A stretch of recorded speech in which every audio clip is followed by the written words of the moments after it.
പ്രധാനമായും മലയാള സിനിമകളിൽ പ്രത്യക്ഷപ്പെടുന്ന ഒരു ഇന്ത്യൻ നടിയും മോഡലുമാണ് ദീപ്തി സതി. മറാത്തി, കന്നഡ, തമിഴ്, തെലുങ്ക് സിനിമകളിലും അവർ അഭിനയിച്ചിട്ടുണ്ട്. 2015-ൽ നീന എന്ന ചിത്രത്തിലൂടെ അഭിനയരംഗത്തേക്ക് കടന്നു. Deepti Jaguar, Solo, Lucky, Driving Licence തുടങ്ങിയ സിനിമകളിൽ അഭിനയിച്ചു.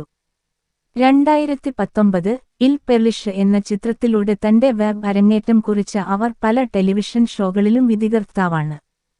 മുംബൈയിലാണ് ദീപ്തി സതി ജനിച്ചത്. അവളുടെ അച്ഛൻ ദിവ്യേഷ് സതി ഉത്തരാഖണ്ഡിലെ നൈനിറ്റാൾ സ്വദേശിയാണ്. അമ്മ മാധുരി സതി കേരളത്തിലെ കൊച്ചി സ്വദേശിയാണ്.